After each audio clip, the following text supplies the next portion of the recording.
ಎಲ್ಲರಿಗೂ ಸ್ವಾಗತ. ನಾನು ಕೊನೆ ವಿಡಿಯೋದಲ್ಲಿ ಹೇಳ್ದಂಗೆ ಇದು ಕೊನೆ ವಿಡಿಯೋ.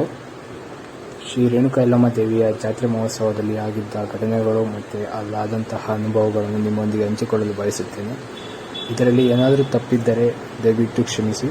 ನಾ ಕಂಡಿದ್ದನ್ನು ಹೇಳಲು ಬಯಸುತ್ತೇನೆ. ನಾನು ಅಲ್ಲಿ ಹೋದಾಗ ಆರತಿ ಮಾತ್ರ ಸಾಕಾಗಿ ಬಂದಿತ್ತು. ಇನ್ನೂ ಒಂದು 2-3 ಆರತಿ ಬಂದಿತ್ತು. ನನಗೆ ಹಿಂದೆ ತೋರಿಸಿದ್ನಲ್ಲ, ಹಿಂದೆ ಬಂತಲ್ಲ ವಿಡಿಯೋದಲ್ಲಿ, ಅದು ಮಾತ್ರ ಸಕ್ಕತ್ತಾಗಿತ್ತು. ಅದಾದಮೇಲೆ ಎಷ್ಟೊತ್ತಾದರೂ ದೇವ್ರು ಬಂದಿತ್ತಲ್ಲ, ಒಬ್ಬರು ಒಂದು ಮೇಯ್ನ್ ಆರತಿ ಅಂತ ಇರುತ್ತಲ್ಲ ದೇವಸ್ಥಾನದಿಂದ, ಆ ದೇವ್ರ ಆರತಿ ಅವ್ರ ಮೇಲೆ ದೇವ್ರು ಬಂದಿತ್ತಲ್ಲ, ಅದು ಎಷ್ಟೊತ್ತಾದರೂ ಕುಣಿತಾನೇ ಇತ್ತು. ಇವ್ರು ಆರೇ ಬರ್ದಂಗೆ, ಅದಕ್ಕೆ ಖುಷಿ ಆದಂಗೆ, ಅದು ಹೆಂಗೆ ಮನಸ್ಸಿಗೆ ಎಷ್ಟೊತ್ತಾಗುತ್ತೋ ಅಷ್ಟು ಕುಣಿಲಿ ಅಂತ ಅವರು ಬಿಟ್ಬಿಟ್ರು. ಆಮೇಲೆ ಒಂದು ಅರ್ಧ ಗಂಟೆ 1 ಗಂಟೆ ಆ ದೇವ್ರು ಬಂದಿರುತ್ತಲ್ಲ ಅವ್ರ ಮೈ ಮೇಲೆ, ಅವರು ಏನೋ ಹೇಳ್ತಾಯಿದ್ರು. ಇವರು ಅಣ್ಣ ತಮ್ಮದಿರು ಆ ದೇವ್ರದ್ದು ಪೂಜಾರಿಗಳು ಅಲ್ಲಿ ಮುಂದೆ ನಿಂತ್ಕೊಂಡು ಅದೇನು ಅಂತ ಎಲ್ಲ ವಿಚಾರಿಸ್ತಾ ಇದ್ರು. ಎಷ್ಟೋ ತನಕ ಗೊತ್ತಾಗೋ, ನಾನು ಇವಾಗ ಸ್ಟಾರ್ಟ್ ಆಗುತ್ತೆ, ಅವಾಗ ಸ್ಟಾರ್ಟ್ ಆಗುತ್ತೆ, ನಾನು ಕಾಯ್ದು ಸಾಕಾಗೋಯ್ತು. ಆಮೇಲೆ ಒಂದಷ್ಟೊತ್ತು ಆದಮೇಲೆ ದೇವರು ಏನೇನೋ ಹೇಳ್ತಿತ್ತಂತೆ. ನಮಗೆಲ್ಲ ನಮಗೇನು ಗೊತ್ತು, ನಾವೆಲ್ಲ ಕೇಳೋಕ್ಕಾಗಲ್ಲ. ಹತ್ರಕ್ಕೆ ಹೋದರೆ ಚಿಕ್ಕ ಹುಡುಗರು ಆಚೆವರ ಅಂತಾರೆ, ಹಿಂದಕ್ಕೆ ಬರೋ ಅಂತಿದ್ರು. ಆಮೇಲೆ ತಿರ್ಗಾ ಇವರು ಅರೆಯವರು ಬಡಿತಾನೆ ಇದ್ರು. ಎಷ್ಟೋ ತನಕ ಬಡಿದ್ರು ಗೊತ್ತಾ. ಅವರು ದೇವರಿಗೆ ತೃಪ್ತಿ ಆಗೋದಕ್ಕೂ ಬಡಿದಿದ್ದಾರೆ. ಅವ್ರಿಗೂ ಸುಸ್ತಾಗೋಯ್ತು. ಅವ್ರಿಗೂ ಎಷ್ಟಂತ ಬಡಿತಾರೆ, ಅವರು ಮನುಷ್ಯ ತಾನೆ. ಆಮೇಲೆ ತಿರ್ಗಿ ಅಷ್ಟೊತ್ತಾದಮೇಲೆ ದೇವರು ಹೋಗಿ ಮೆರವಣಿಗೆ ದೇವ್ರು ಇರುತ್ತಲ್ಲ, ಅಲ್ಲಿ ಹೋಗಿ ಪಾದದ ಹತ್ರ ಹೋಗಿ ಕುಕ್ಕೊಂಬಿಡ್ತು. ಅದೇನು ಅನ್ಕತ ಏನೋ ಯಾರಿಗೆ ಗೊತ್ತು. ಅವೆಲ್ಲ ನಾವು ಕೇಳೋಕ್ಕೂ ಅಲ್ಲ, ಅವರೇ ಅಲ್ಲಿ ಹತ್ರಕ್ಕೆ ಹೋಗೋಕ್ಕೂ ಆಗ್ತಿರಲಿಲ್ಲ. ಅದರಲ್ಲಿ ನಾವು ದೂರದಿಂದನೇ ವೀಡಿಯೋ ಮಾಡ್ತಾಯಿದ್ದೆ. ಅಲ್ಲಿ ನೋಡಿದ್ರೆ ದೇವ್ರ ಪಾದದ ಹತ್ರ ಹೋಗ್ಬಿಟ್ಟು, ಅಂದರೆ ಮೆರವಣಿಗೆ ದೇವ್ರು ಇರುತ್ತಲ್ಲ, ಆ ಪಾದದ ಹತ್ರ ಹೋಗಿ ಸುಮ್ಮನೆ ಕುಕ್ಕೊಂಬಿಟ್ಟಿದೆ. ಎಷ್ಟೊತ್ತಾದರೂ ಏನೂ ಇಲ್ಲ. ಆಮೇಲೆ ತಿರ್ಗಾ ಒಂದು ಸ್ವಲ್ಪ ಹೊತ್ತಾದಮೇಲೆ ಜನಗಳೆಲ್ಲ ಆ ಆರತಿ ಹೊತ್ತಿರೋರು ಎಲ್ಲ ಮುಖ ಎಲ್ಲ ನೋಡೋಕ್ಕಾಗ್ತಿರಲಿಲ್ಲ. ಎಷ್ಟೊಂದು ಹೊತ್ಕೊಂತಾರೆ ಅವ್ರು ಕೂಡ. ಆಮೇಲೆ ಜನಗಳು ಮಾತ್ರ ಸುಮ್ಮನೆ ಕಾಯ್ಕೊಂಡು ಕೂತ್ಕೊಂಡಿದ್ರು, ಇವಾಗ ಜೊತೆ ಮೆರವಣಿಗೆ ಇವಾಗ ಶುರುವಾಗುತ್ತೆ ಅಂತೇಳಿ. ಆಮೇಲೆ ಸ್ವಲ್ಪ ಹೊತ್ತಾದಮೇಲೆ ಹೆಸರು ನೋಡಿ ದೇವರು ಎಲ್ಲರೂ ಆರೆ ಬಡಿತಿದ್ರೆ ಮೈಯಲ್ಲೆಲ್ಲ ಒಂಥರ ರೋಮಾಂಚನ. ಆ ಎಕ್ಸ್ಪೀರಿಯೆನ್ಸ್ ನಿಮಗೆ ಎಕ್ಸ್ಪ್ರೆಸ್ ಮಾಡೋಕ್ಕಾಗ್ತಿಲ್ಲ, ನನಗೆ ಹೇಳ್ಕೊಳಕ್ಕಾಗ್ತಿಲ್ಲ. ಅವು ಆರೆ ಬಡಿತಿದ್ರೆ ಒಂಥರ ಖುಷಿ. ಆಮೇಲೆ ತಿರ್ಗಾ ದೇವ್ರು ಹತ್ತಿರ ನೋಡ್ರಿ. ಆಮೇಲೆ ದೇವ್ರು ಅಲ್ಲಿ ಮುಂದೆ ಇದೆಯಲ್ಲ, ಅದಕ್ಕೆಲ್ಲ ಕೂತ್ಕೊಂಡಿತ್ತು, ಹಂಗೆ ಎದ್ದೇಳ್ತು. ಆಮೇಲೆ ತಿರ್ಗಾ ಪೂಜೆ ಮಾಡ್ಬೇಕಂತ ಇದು ಮಾಡಿದ್ರು. ಈ ರಂಗಸ್ವಾಮಿ ಎತ್ತಿದ್ದೆ ತಡ, ಹಾಲೆ ಓಡ್ತಾ ಇತ್ತು ದೇವರು. ಆದರೆ ಸ್ಟಾರ್ಟಿಂಗ್ ಮಾತ್ರ ಹಂಗೆ ಮಾಡ್ತು. ಆಮೇಲೆ ಎಲ್ಲೋ ಏನು ಇದು ಮಾಡಿಲ್ಲ. ಆಮೇಲೆ ತಿರ್ಗಿ ಈಡ್ಗಾಯಿ ಹೊಡೆದಿದ್ದೆ ತಡ. ಈಡ್ಗಾಯಿ ಹೊಡೆದಿದ್ದ ತಕ್ಷಣ ರಂಗಸ್ವಾಮಿ ಏನು ಖುಷಿ ಇತ್ತು. ಊರು ಸುತ್ತಬೇಕಂತ ಹೇಳಿ ಅಪ್ಪ ಆತಿಗೆ ಸಿಗ್ತಾ ಇರಲಿಲ್ಲ ಸ್ಟಾರ್ಟಿಂಗು. ಆಮೇಲೆ ಪೂಜೆ ಎಲ್ಲ ಮಾಡಾದಮೇಲೆ ಅಲ್ಲಿದ್ದ ಜನಗಳೆಲ್ಲ ದಿಕ್ಕಾಪಾಲು ಎತ್ತೆತ್ತು. ಅಲ್ಲಿ ಹಿಂದಗಡೆ ಬರೀ ಚೇರ್ ಇಟ್ಬಿಟ್ಟವ್ರೆ, ಜಾಗ ಇಲ್ಲ ಅಲ್ಲೆಲ್ಲಿ ಹಿಂದಗಡೆಗೆ ಹೋಗೋಕ್ಕೆ. ಸಡನ್ನಾಗಿ ಬಂದರೆ ಹೋಗ್ಬೇಕಂತ ಗೊತ್ತಾಗ್ತಿರಲ್ಲ ಅಲ್ಲಿ ಜಾಗದಲ್ಲಿ. ಆಮೇಲೆ ಹಿಂಗಾಡಿ ದೇವ್ರು ಮತ್ತು ಮುಂದಕ್ಕೆ ಓದ್ಕೊಂಡಿರೋ ಪಾಡು ಒಂಥರ ಆಗೋಯ್ತು. ಯಾಕಂದರೆ ಅದು ಹೊಸ್ದಾಗಿ ಮಾಡಿಸಿರೋದು ದೇವ್ರನ್ನ. ಮೊದಲು ಸಣ್ಣದಿತ್ತು, ಅದಾದಮೇಲೆ ಇವಾಗ ರೀಸೆಂಟಾಗಿ ಹೊಸ್ದಾಗಿ ಮಾಡಿಸಿರೋದು. ಅದಕ್ಕೂ ತುಂಬ ತೂಕ ಇತ್ತು. ಆಲ್ಮೋಸ್ಟ್ ಅದು ಕೆಳಗಿದೆಯಲ್ಲ, ಅದು ಗೆಡ್ಡೆ ಥರ ಕೂತ್ಕೊಳ್ಳೋಕ್ಕೆ ಮನೆ ಥರ ದೇವ್ರು ಕುಂಡ್ಸೋಕ್ಕೆ. ಅದು ಮಾತ್ರ ಸಿಕ್ಕಾಪಟ್ಟೆ ಐಟಮ್ ಮಾಡಿಸಿದ್ರು. ಮತ್ತು ಒಳಗೆ ಟೊಳ್ಳಿದ್ರು ಸಕ್ಕತ್ತ ದಪ್ಪನಾಗಿದ್ವು. ಹಂಗೆ ಅದನ್ನ ಒತ್ಕೊಳ್ಳೋದೇ ಗುರು ಎಷ್ಟು ತೂಕ ಇರುತ್ತೆ ಗೊತ್ತಾ. ಒತ್ತಿರೋರಿಗೆ ಎಕ್ಸ್ಪೀರಿಯೆನ್ಸ್ ಕೇಳಿ ಗೊತ್ತಾಗುತ್ತೆ ಯಾರೋ ದೇವ್ರು ಒತ್ತಿರೋರು. ಅದನ್ನ ಹೊತ್ಕೊಂಡ್ರೆ ಎಷ್ಟು ಜನ ಗೊತ್ತಾ, ಟೋಟಲಾಗಿ ಮುಂದೆ 4 8 ಪ್ಲಸ್ ಹಿಂದೆ 4 ಟೋಟಲು 16 ಜನ ಒಂದು ದೇವ್ರನ್ನ ಹೊತ್ಕೊಂಡಿರೋದು. ಅದು ಅವು ಹಿಂದಗಡೆ ಇರೋ ತಿನ್ಕಾಡ್ತಾರೆ ಪಾಪ, ಅವ್ರ ಕೈಲಿ ಆಗ್ತಾಯಿಲ್ಲ. ಲಾಸ್ಟಿಗೆ ಹೇಳ್ಬೇಕು ಅಂದರೆ ಯಾರೂ ಇರಲಿಲ್ಲ. ನಮ್ಮ ಮನೆಗೆ ನಾವು ಹೊತ್ಕೊಂಡು, ಅಂದರೆ ನಾನು ನೀರು ಇಟ್ಕೊಂಡಿದ್ರೆ ನಾನು ಹೋಗಿ ಹೊತ್ಕೊತಿದ್ದೆ. ಆಮೇಲೆ ತಿರ್ಗಾ ಅಲ್ಲಿ ಎಲ್ಲ ಮುಂದೆ ದೇವ್ರ ಹತ್ರ ದೇವ್ರಿಗೆ ಹೆಂಗೆ ಖುಷಿ ಆಯಿತು, ಎದ್ದುಬಿಟ್ಟು ಪೂರ್ತಿ ಕುಣಿಯೋಕ್ಕೆ ಶುರು ಹಚ್ಕೊಂತು. ಎಷ್ಟು ತಕ ಕುಣಿತು ಗೊತ್ತಾ. ಅಲ್ಲೇ ಹತ್ರ ಒಂದು 10 ನಿಮಿಷ 15 ನಿಮಿಷ ದೇವ್ರ ಮುಂದೆನೇ ಕುಣಿದು. ಆಮೇಲೆ ತಿರ್ಗಾ ಒಂದು ಇಬ್ಬರು ಮೈ ಮೇಲೆ ಮತ್ತೆ ದೇವ್ರ ಮತ್ತೆ ಅಂದರೆ ಬೇರೆ ಯಾರೋ ಆರತಿ ಹೊತ್ಕೊಂಡಿದ್ದಲ್ಲ ಅವ್ರ ಮೇಲೆ ಕೂಡ ದೇವ್ರು ಬಂದ್ಬಿಟ್ಟು ಅವರು ಕುಣಿಯೋಕ್ಕೆ ಶುರು ಹಚ್ಕೊಂಡ್ಬಿಟ್ರು. ಇವರು ಜನಗಳಿಗೆ ಏನು ಆಗ್ತೈತೆ ಅಂತ ಗೊತ್ತಾಗ್ತಿರಲಿಲ್ಲ. ಅವ್ರ ಅಣ್ಣ ಏನು ಅಂತ ಎಲ್ಲ ಕೇಳ್ತಾಯಿದ್ರು. ಅದ್ರ ಜೊತೆಗೆ ಯಾರ್ಯಾರು ಕೊಡ್ತಿರೋ ಅಂದರೆ ಬಡಿತಿರೋ ಇದಕ್ಕೆ ಅವ್ರಿಗೊಂಥರ ಅವ್ರ ಕೆಲಸ ಅವ್ರು ಮಾಡ್ತಾಯಿದ್ದಾರೆ, ಅದು ನಮ್ಮ ತಂದೆ ಅವ್ರದ್ದೇನು ತಪ್ಪಿಲ್ಲ. ಆದರೆ ಆ ಬಡಿತಾ ಇರೋದಕ್ಕೆ ನಮಗೆ ಒಂಥರ ಆಗ್ತಾಯಿತ್ತು, ಮೈಯೆಲ್ಲ ಜುಮ್ ಅನ್ನೋದು. ಅದ್ರ ಜೊತೆಗೆ ಅದಾದಮೇಲೆ ದೇವರಿಗೆ ಪೂಜೆ ಮಾಡಿದ್ರು ನೋಡಪ್ಪ, ಪೂಜೆ ಮಾಡಿದೆ ತಡ, ಇನ್ನೊಂದಿಬ್ಬರಿಗೂ ಆರತಿ ಹೊತ್ಕೊಂಡಿರೋರಿಗೆ ದೇವ್ರು ಬಂದ್ಬಿಡ್ತು.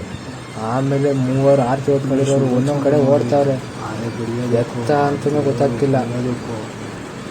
ಆಹಾ, ನೋಡೋಕ್ಕೆ ಒಂಥರ ಮೈಯೆಲ್ಲ ಬರೋ ಜುಮ್ ಅಂತಿದ್ದಲ್ಲಿ ಮುಂದೆ ನಿಂತಾಗ ಒಂಥರ ಆಗೋದು ಮೈಯೆಲ್ಲ. ಸಾಲು ಸಕ್ಕತ್ತಾಗಿತ್ತು ಬನ್ನಿ.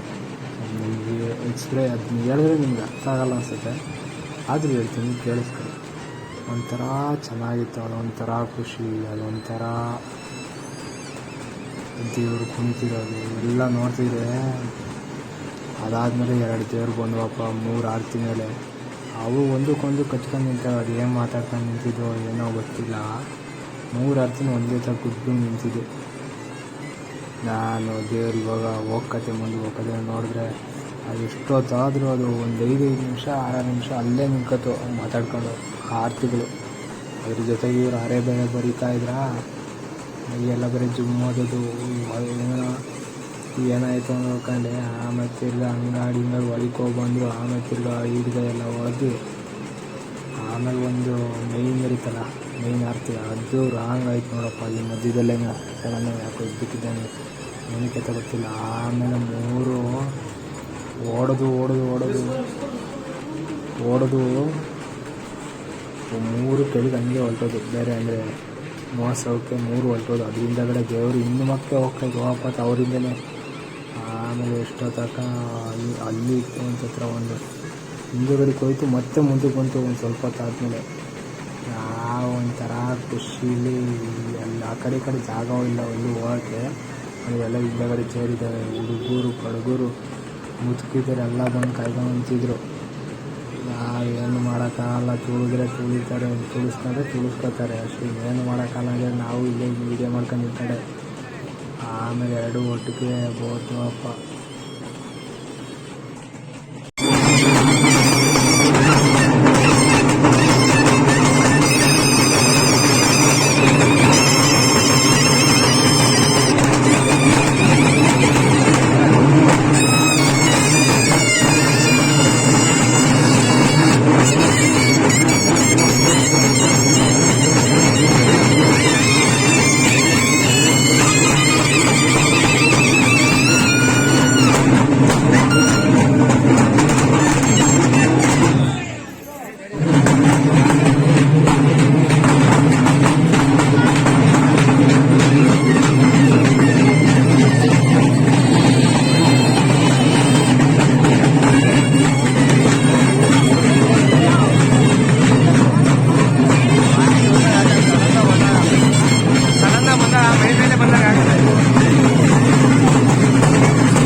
ಎಲ್ಲ ಖಾಲಿ ಆಗ್ಬೇಕು. ಬರ್ತಾರೆ ಹಾಸ್ಪಿಟಲ್ ನಾವೆಲ್ಲ ಬಂದಿದ್ದೇವೆ ಅಲ್ಲಿ ದೇವಸ್ಥಾನದ ಒಳಗೆ